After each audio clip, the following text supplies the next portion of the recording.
All right, everybody. Here is my next interview at Pelican Solutions Summit in Baton Rouge.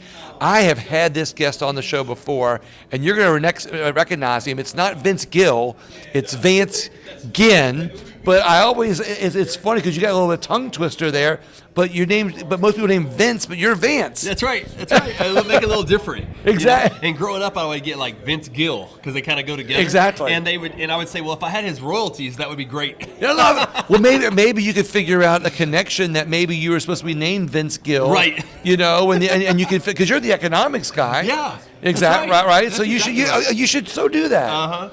There's some trade-offs going on here. Exactly, but you're actually working for the Pelican Institute on their royalties, or shall we say the royalties that the people in Louisiana and our country receive from all the good things that you're working on at the Pelican Institute. Yeah. See how I flipped that? Yeah, that was good. Yeah, we're working on tax reform, continuing to bring the income taxes down on a pathway to zero, but also on technology. We had a panel at the Solutions Summit, right, talking about technology and how we got to make sure we lead the way and not overregulate it, while also understanding that there are going to be some hiccups along the way. Exactly.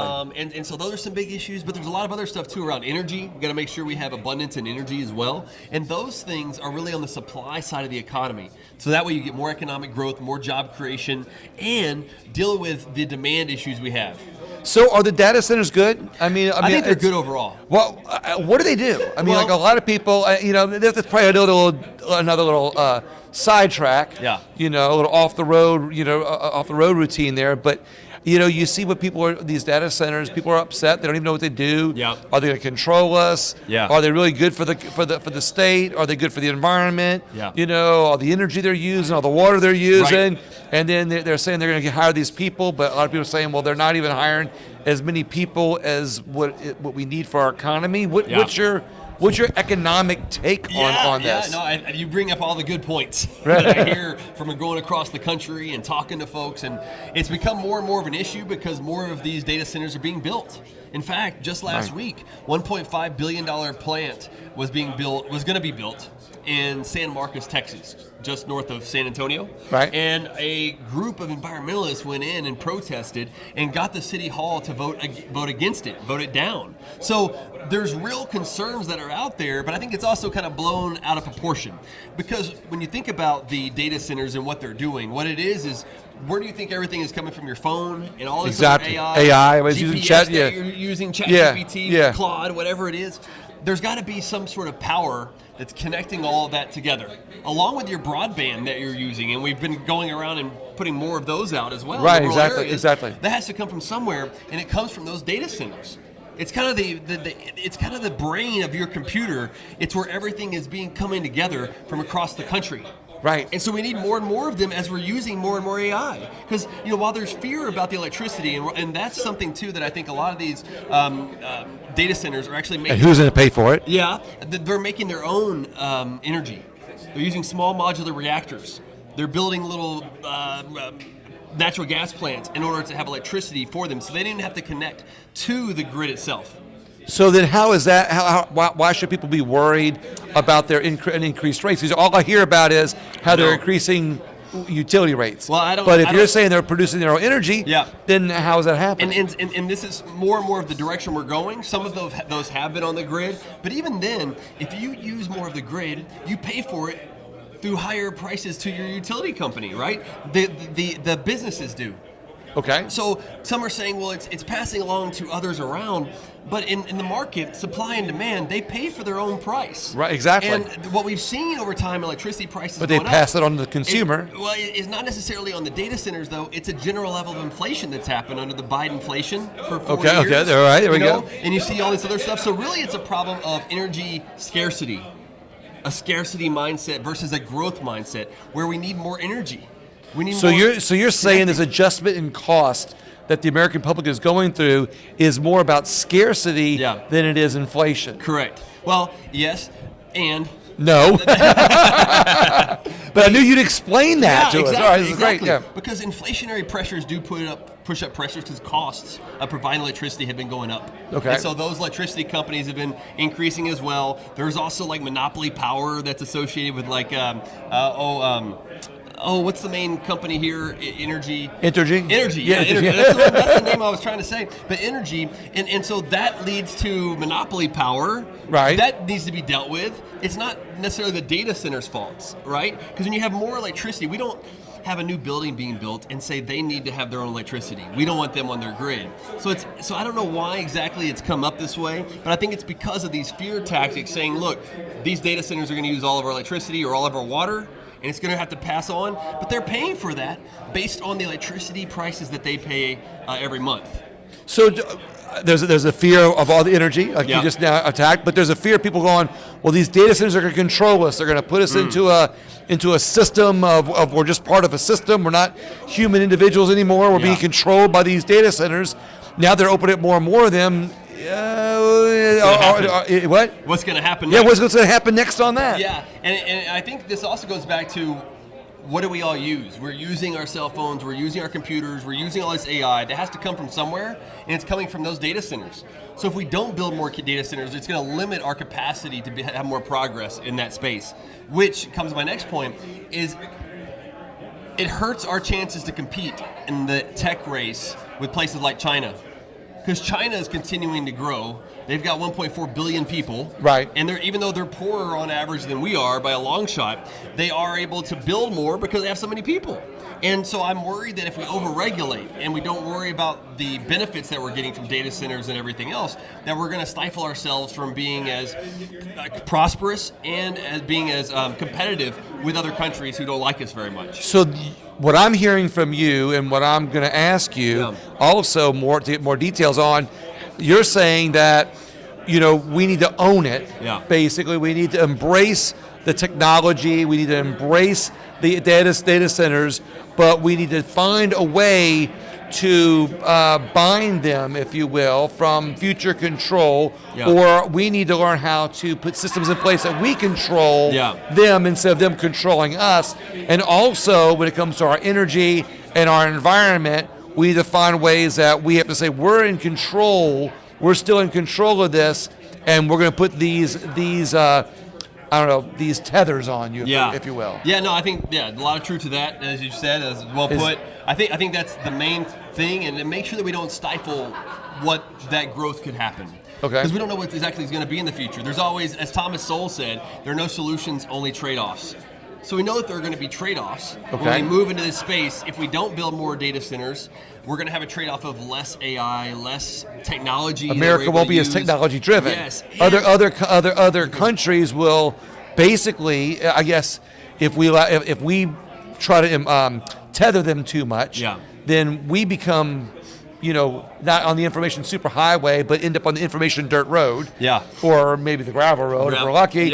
While they're on the information superhighway, and we won't even be able to not only compete against them, but on a war. Let's say in a time of them being aggressive, if they were to attack us or attack one of our friends, friend nations, we would be technology deficient. In that case, is this another area that people are talking about? Yeah, no, that's exactly right, and I think that's one reason why Trump issued this Action AI plan last year in an executive order, saying that we're going to need this technology for national defense, for economic security, and let's make sure that we don't have a state patchwork quilt of different AI types of regulations and banning data centers or creating more regulations, because that's not going to allow us to compete with places like China.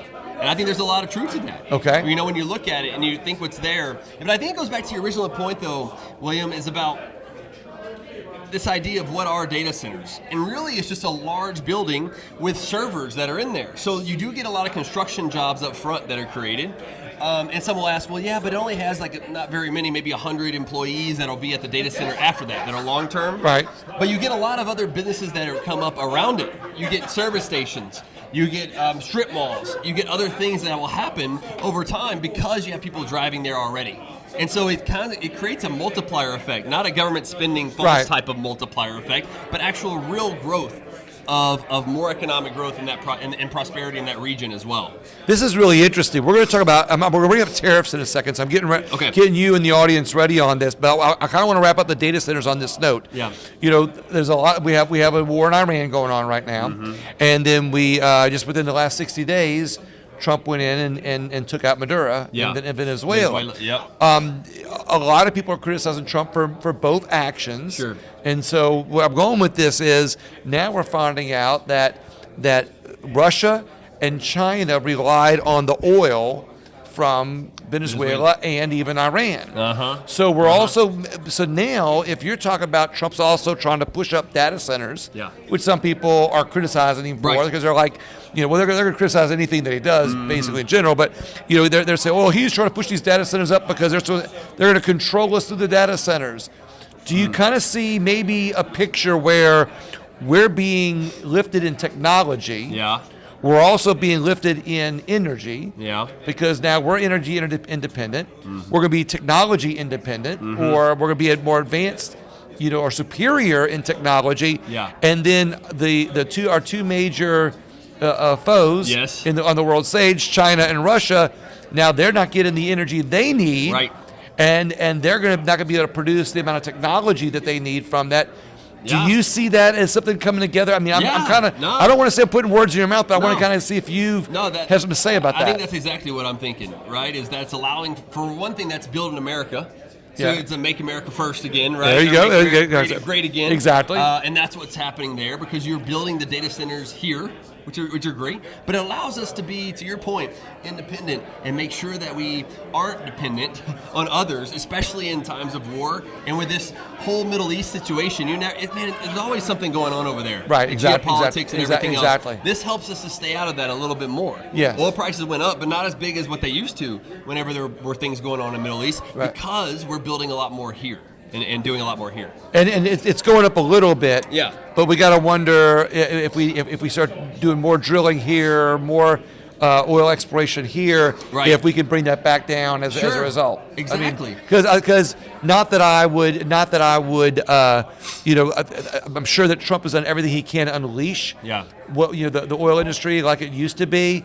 But in 1 year, I don't know that he could unwind as much as what Biden put on us. So, do you think economically, because you're the economics guy, are we going to start seeing more of this play out economically on the world stage, benefiting America, or do you think that there's negative coming down the pipe from this? Yeah, I think we're going to see more positives. I'm more optimistic about AI and data centers and tech just in general. Like I think we're part of this AI revolution right now. And while there are going to be displacement of workers and there's going to be some displacement of jobs and everything else, I think overall we will have a net benefit because of the gains that we'll get, whether it be from our leisure time to our work time, that will allow for us to be in a better situation and be more productive in the process. And increasing productivity always brings about higher real wages.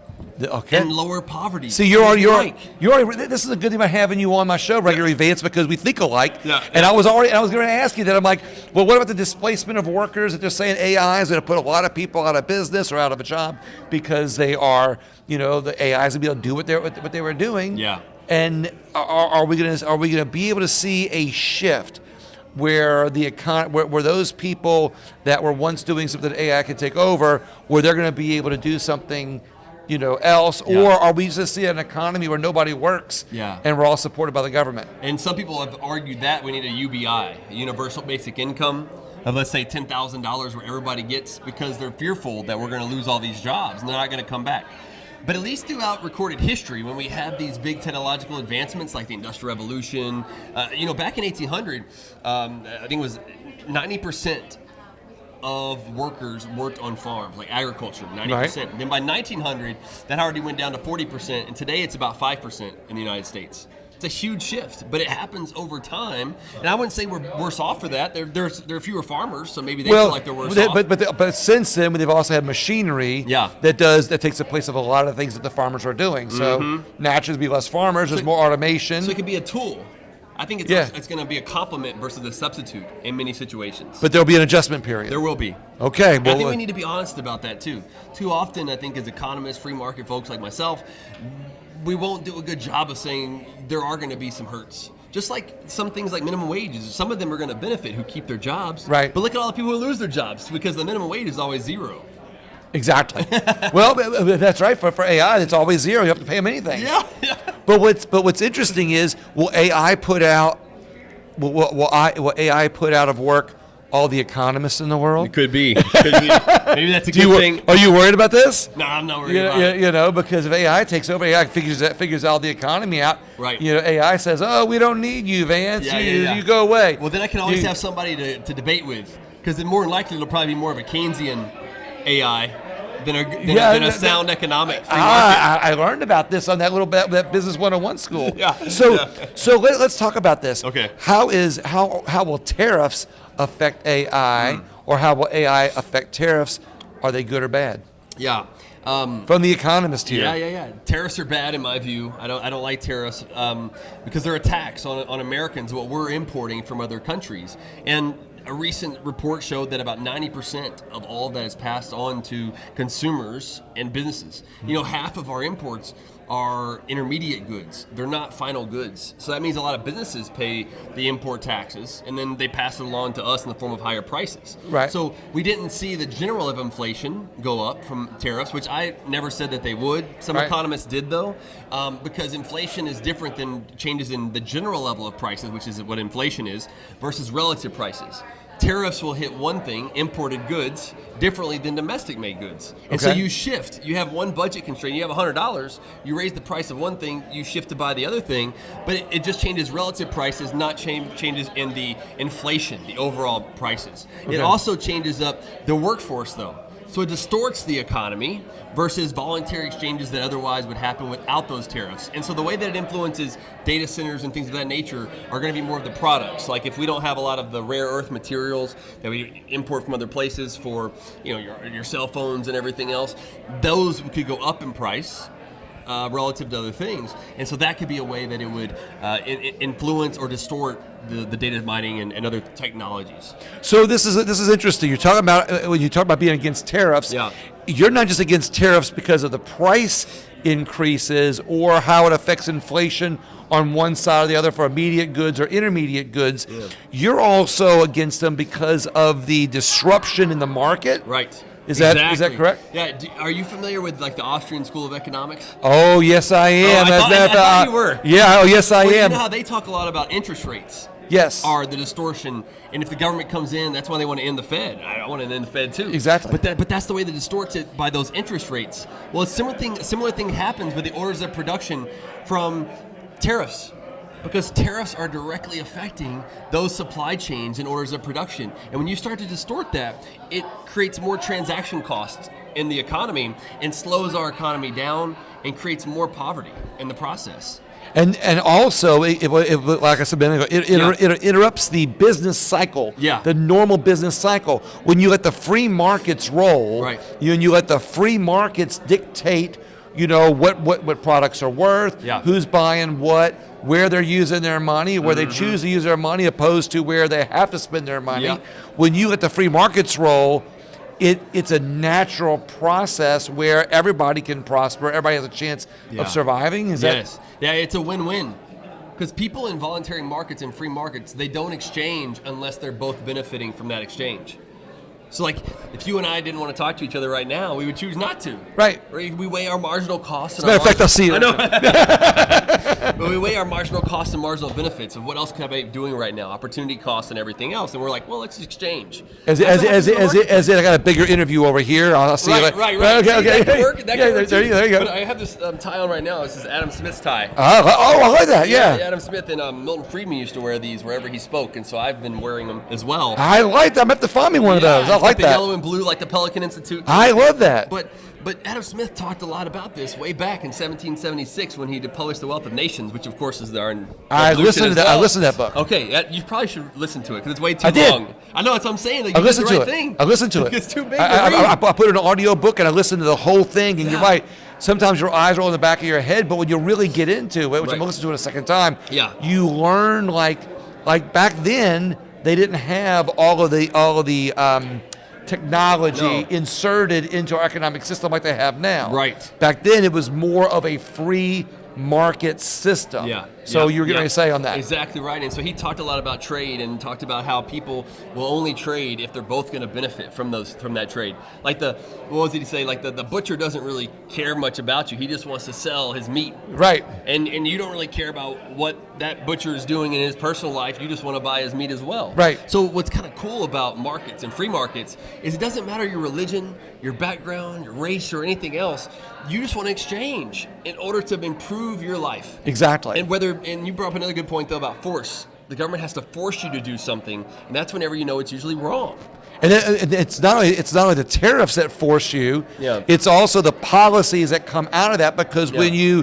when a government's imposing tariffs, taxes, and even they have to enforce, they usually enforce more regulation Yeah. to be able to guide the market. And a lot of times that regulation is based on ideologies Yeah. or narratives of whoever's in office or whoever's Yeah. in power. Exactly. And they do it a way to manipulate the market in a certain way, which distorts the market Yes. even more. Yes, exactly. And so that's why I was glad to see the Supreme Court turn down the Liberation Day tariffs in a 6-3 vote. I was in favor of that because I don't think, having worked in the Trump administration during the first term, I had a lot of these debates with like Peter Navarro and others who were much more in favor of tariffs. And I said, look, we're pointing our fingers at them, but we've got three fingers pointing back at us. We should be thinking about how do we lower the cost of doing business in America. Let me do that math real quick. Yeah. Oh, yeah. Okay.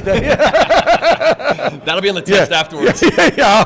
At least I'll be able to use my fingers. Yeah, true. But I think that's where the push should be, right? Right. Is abundance, making sure that we have as much expansion and growth and everything else versus government coming in and stifling it through tariffs and other things. I love this. I love this whole concept. What else do you think would bring more freedom to the market that would be able to help our economy? I'm going to kind of connect it back to Pelican Institute, different policy groups around the country. What is the main shift? And we're going to wrap up on this. What is the main shift that a government could do, or that the people could do, to call on their government to do rather, where it would shift that economy back in the direction of the people? Yeah, and another way to put it is allow the private market, the private sector to flourish. We have too many restraints, whether they be occupational licensing on getting people able to get a job, having all these hours they want to do for hair braiding and everything else. Like, come on. Yeah. If you don't like the way they're hair braiding or cutting your hair, then go to a different one. Yeah, go to a different one, right, exactly. Use Yelp or something Yeah. else. You need government Don't coming in. don't be a Karen and just complain. Go to somebody, go bring in somebody else. But that's who's been complaining, and that's how we get all these rules and regulations right now. The other big one, though, that I've seen across the country is moving in personal income taxes to zero. There are 8 states right now that have a zero personal income tax. There are 14 that have lower. They've either recently. Wait, how many have zero? 8. 8 states. Are they all red states? Yes. Yeah. Okay. Because they have like Texas, Tennessee, Florida, South Dakota, Las Vegas, and then there's another one in there. I'm using my hands again. But yeah, and so. But that needs to be tied also, and Louisiana's doing a better job of having a flat tax now. Right. 3.5% personal income tax, right. 5.5% for corporate income tax. But I think it's got to keep going down because other states are having competition in our system of federalism. And you're working with Pelican Institute to do that, to get back to zero. Correct. Get down to zero, and by spending restraint. Not by swapping out other taxes or anything, but saying, look, if you just spend less, then not even cuts though, William, is that you can actually just slow the growth rate. If you just slow the growth rate to something like population growth plus inflation, what they call the government growth limit they're trying to get past here. So wait, say that equation again. Population growth plus inflation. Well, I can't do that on my fingers, though. Yeah, that one's tough. Yeah, that one's tough. Population plus growth. Yep. Population growth plus inflation. Okay. So the population's increasing. So I think about it from the taxpayer standpoint. I don't want to think about how much the government wants to spend because they want to spend all of our money. Right, exactly. Yeah. But how much can the average taxpayer afford to pay for their government? And the measure of that is the population growth. More people, they can pay more in taxes. Exactly. Right? They're working, hopefully. Inflation, I'm not so worried about inflation, but inflation is historically tied to wage growth. So higher wages could also pay a little bit more in government. So the average ability to pay is better reflected by population growth plus inflation compared to a lot of other metrics that are out there. So how does government survive when there's no taxes? Well, simple. It's simple. It's simple. They should stop spending. so much Okay. is a big one. So if government lowers their spending, Uh-huh. stops taxing people, there's still going to be some meat in the middle. How's that get paid for? But it goes to sales taxes. Most Okay. of it would be paid through sales taxes versus the income tax. Right. And that's what we're trying to shift over to, because consumption-based taxes are less burdensome on an economy than income taxes. If you tax people's income, they work less. Right? It's a direct connection there. If you tax people's consumption, they consume less, but then they save more. There's an incentive still to save. Right. Which savings allows for them to build wealth and grow the economy and jobs and everything else. And so there's always trade-offs, but I think it's a better trade-off than not having an income tax and having a sales tax instead on final goods and services, and then rein in spending. You do those things together. What we've suggested is to limit spending to population growth and inflation, and any surplus above that used to reducing income taxes, meaning mostly sales taxes. Right, exactly. Until the income taxes are gone. So we have a replacement over 5 to 10 years versus doing it all at one time. Sales tax is good. Yeah. Income tax is bad. Yeah, correct. That I didn't need my fingers for that one. You're catching it quick. I'm catching on to this whole thing. It's math so easy that you don't need your fingers to add it up. No, that's right. That's right. And a lot of it's just common sense. Like when I'm teaching about people about economics, I usually say, well, check out Milton Friedman, Free to Choose, or Economics in One Lesson by Henry Hazlitt. I think those are good places to start. But people think like economically all the time. They just don't really realize it because they're making decisions. Given scarcity, we talked about earlier, exactly. Time and everything else is scarce, so we've got to make these economic decisions all the time. And so it's really not that hard. This is super easy, Yeah. and I'm gonna have you on again. Yeah. And I got some ideas we'll talk about off camera here Okay. that would be good to enlighten the listeners a lot on economics, the easy way. Yeah. Economics for dummies. Yeah, there you go. Like we'll talk about economics like you're a fifth grader. Yeah. That'd be good? Yeah, that would be good. Man, this is Vance, I am always happy to have you on my show. You're amazing. Thank you. And I want the people to listen to you more, and also want them to share the interview with somebody that they want to learn a little bit more about what's going on. If you think you learned something this, please, it's an opportunity to share with somebody else, because if we all start thinking alike, not that we have to think alike, but if we start looking at the economy the way it should be as a free market system, we start to see that not only does the rising water lift all the ships, but the rising water spreads that tax burden to everybody in an equal way, where it doesn't cost them a lot of money. Yeah, that's exactly Did I flip that the right way? No, you are. And I look forward to having that conversation as well. Awesome. So. Vance, thank you very much. Everybody else, please, thank you so much for sharing. And I got another interview at the Pelican Institute coming up.